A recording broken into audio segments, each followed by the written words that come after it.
Sevinch Mo'minova 44 yoshda Oxunjon Madaliyev sabab san'atga qadam qo'ygan, sevgan insonni xiyonat qilgan va yaqinda yana oila qurmoqchi bo'layotgan xonanda haqida gaplashamiz. Assalomu alaykum.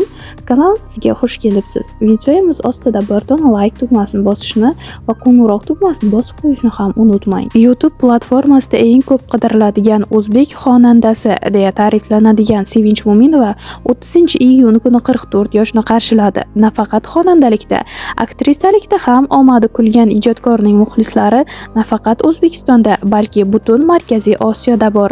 Shu munosabat bilan uning san'at ichida o'tgan bolaligi, omadsiz turmushi va ijodiy faoliyatiga nazar solamiz. Yovvoyi qiz bo'lganman. Xonandaning otasi Tolib Mo'minov harbiy xizmatni Ozarbayjonda o'tagan. U Ozarbayjonga borganda Mahbura ismli qiz bilan tanishib qolib, u bilan birga oila qurgan. Ularning muhabbati sabab Shahlo, Sevinch va Kamron ismli farzandlari dunyoga kelgan. Bolaligim juda go'zal o'tgan. Tabiatan yovvoyi qiz bo'lganman. Odamlar bilan tez til topishib keta olmasdim. Dadamning qo'llarini ushlab ortiga yashirinib turardim. Hozir ham shu odatlarim saqlanib qolgan. San'atkor bo'lishimni mendan ko'proq dadam istagan, deydi xonanda Sevinch Mo'minova. 15 yoshimda ilk bora klipga suratga tushganman. Xonandaning san'atga kirib kelishi juda qiziq kechgan. Aslida uning bu sohani tanlashiga hech kim shubha qilmasdi. Boisi otasi san'atkor bo'lgan va u Oxunjon Madaliyevning ustozi hisoblanadi. Sevinch Mo'minovaning qiyofadoshi xonanda Sevinch Mo'minovaning o'ziga o'xshash Shahlo ismli opasi bor. Opa-singillarning orasida 1 yosh farq bor. Instagram kuzatuvchilari xonandaning qizi Leylani Shahlo xolasiga o'xshatishadi. Shahlo opam bilan deyarli tengdoshdek ulg'ayganmiz. Tashqi ko'rinishimiz o'xshash bo'lganligi uchun ilgari bizni egizak deb o'ylashardi. Shahlo Angliyada tahsil olgan, tarjimon va iqtisod mutaxassisliklarini egallagan. Hozirda farzandlari tarbiyasi bilan band, deydi xonanda Sevinch Mo'minova.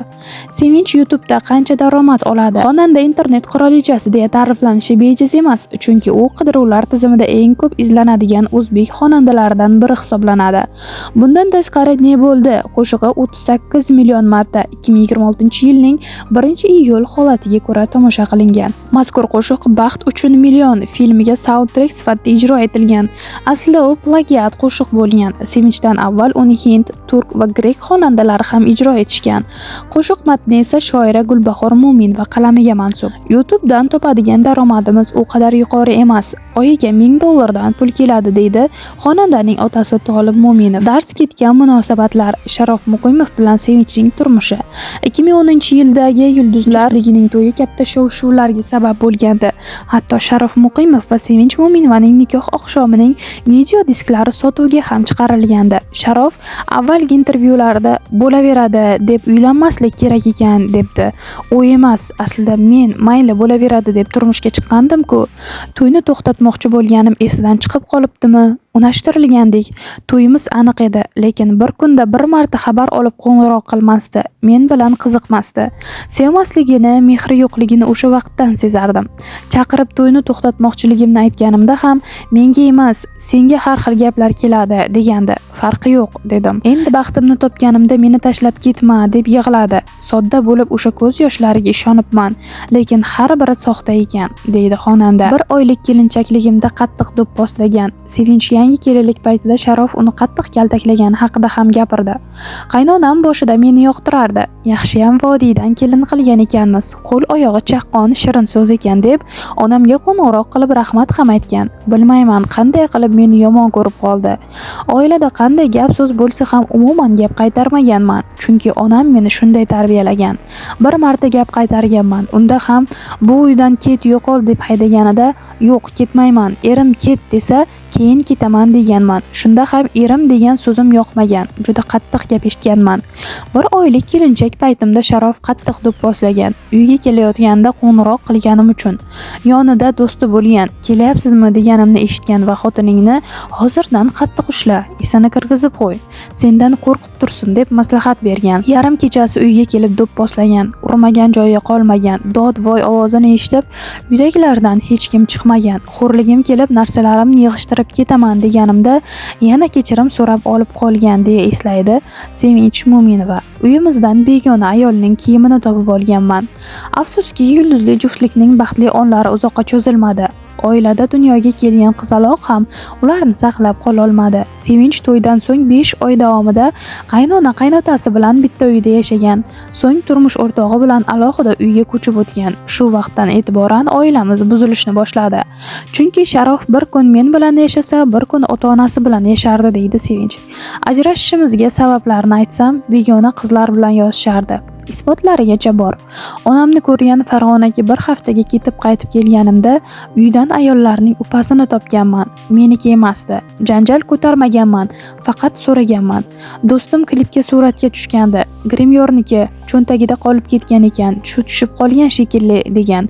Gapiga ishondim. Unga qattiq ishonardim. Menga xiyonat qilishi mumkinligini tasavvur ham qila olmasdim. Keyin hammomdan begona ayollarning ichki kiyimini topib oldim. Shundan so'ng butkul ishonchim yo'qoldi. Ataylab tashlab ketilgan edi. Hech kim unutib qoldiradigan narsa emas-ku bu. Bir qiz bilan ham gaplashishini bilib qolganman. Sharof unga mabodo Sevinch senga qo'ng'iroq qilib qolsa singlisiman deb aytgan degan ekan. U qiz qo'ng'iroq qilganimda yashirib ham o'tirmay, "Ha, biz gaplashamiz" deb menga Sharofning o'sha gaplarini skrinshot qilib yuborgandi. Men shunda ham qizim uchun u otasiz katta bo'lmasin deb bu ishlariga ko'z yumganman, lekin ko'nglim sovib bo'lgandi. Men oxirgi nuqtagacha oilamizni asrab qolishga harakat qilganman. U esa qarindoshlarining, o'rtoqlarining gapiga kirardi. Ajrashishimizga ham ularning gapining ta'siri bo'lgan, deydi Sevinch. Qaynonamni men kasal qilgan emishman. Sharof Muqimovning onasi saratonga chalinganda ham xonanda bunga Sevinchni aybdor qilgani haqida gapirdi. Alohida chiqib ketganimdan so'ng 6 yil o'tib qaynonam saraton kasaliga chalindi. Shundan keyin Sharofning menga muomalasi qattiq o'zgardi. Borib qaraymi deganimda yo'q dedi. Aytishlaricha onasini men kasal qilib jonini olgan ekanman. Men oilamizni saqlab qolishga oxirigacha harakat qildim. Boshidan boshlaylik deganimda qarindoshlarim, do'stlarim nima deydi degandi. Shundan keyin bu odamning o'zining fikri yo'qligini bilganman. Ana shunday vajlarga ko'ra ular 2017-yilda rasman ajrashishdi. Xonanda Sevinch esa qizi Leylani yolg'iz tarbiya qilmoqda. Turmushimdan ajrashishim tushimda ayon bo'lgan. 2 marta ilohiy tush ko'rganman. O'ylab qarasam, ikkisining ham ta'biri ajrim bilan tugarkan. Shuning uchun odamning peshonasida yozilgani bo'larkan, undan qochib qutula olmaskanmiz deb aytaman. Dunyo qarashi to'g'ri kelsa turmushga chiqishga rozilik beraman. Sevinch Mo'minova bundan avvalgi intervyusida yigitlar haqida shunday gaplarni aytgan. Ko'pincha uylanmagan yigitlar, ba'zan ajrashganlar ham sovchi qo'yishadi. O'zim tengi bo'lsa ham, mendan kichikroq insondan sovchi kelsa, u insonning dunyo qarashi, fe'l-atvori menga to'g'ri kelsa, u insonga nisbatan iliqlik his qilsam, turmushga chiqishga rozilik beraman. Yosh bo'lsa ham, fikrlashi katta bo'lsa, hayotni tushunadigan, fikrlashi joy-joyida bo'lsa, xo'p deyman albatta. Agar ayoli vafot etgan yoki ajrashgan bo'lsa, unda ham nima sababdan ajrashganini bilishga harakat qilaman, chunki odatda ayollar yaxshi erdan ajrashishni xohlamaydi. Ayollar ham yaxshi erni qo'yib yuboradigan darajada ahmoq emas, ammo ba'zan xato qilib qo'yadigan, adashadigan ayollar ham bor bo'lishi mumkin. Kechirib bo'lmaydigan ayblarda erkak voz kechgan, ajrashgan vaziyatlar ham bo'lishi mumkin. Yigitni dunyo qarashiga qarab tegishim mumkin. Men turmushga chiqadigan erkak haqiqiy erkak bo'lishi, uning yonida o'zimni yosh bola his qilishim, unga ishonadigan, suyana oladigan bo'lishim kerak. Yosh bolacha fikrlab tursa, unga tushuntirishga butun umrim ketib qoladi. Undan ko'ra hozirgi hayotim juda go'zal. Hozir ham Allohimga shukr juda baxtliman, deydi u. Ikkinchi ayol bo'lishlikni tavsiya qilmayman. Xonandaning aytishicha, unga ikkinchi ayollik uchun ham takliflar bo'lib turibdi. Ammo Sevinch Mo'minova bu takliflarga rozi bo'lmasligini, shuningdek o'zgalarga ham buni tavsiya qilmasligini aytadi. Ikkinchi ayollikni xohlamayman va boshqalarga ham tavsiya qilmayman, chunki bu narsani juda qiyin deb o'ylayman. Birinchidan, men hech narsani birov bilan bo'lisha olmayman va bo'lishkim ham kelmaydi. Ikkinchidan, adolat qilmasa bunday hayotni qabul qila olmayman. Alloh ham eplasang, adolat qilsanggina shunday qil. Bo'lmasam tinchgina bitta ayol bilan shukr qilib yasha deb buyurgan, deydi Sevinch. Hech qachon taqiqqa tushmaganman. San'atdagi faoliyatim davomida harakatlarim, raqslarim yoki yuz mimikalarim uchun hali biror marta chaqiriltirib tanqid eshitmaganman. Taqiqqa ham tushmaganman. Hech qachon bunday holatlar bo'lmagan menda. San'atimni har doim to'g'ri tushunishgan va biron marta litsenziyamni olib qo'yishmagan. O'zim haqimda zapretga tushibdi, litsenziyasini olib qo'yishibdi degan mishmishlarni eshitganman, lekin hamisha litsenziyam bo'lgan va zapretga tushmaganman, deydi u. Ko'chadagi hayotdan charchaganman. Sevinch Mo'minova hamisha shoshib yuradigan va hamkasblari bilan yaqin munosabatda bo'lmaydigan xonanda.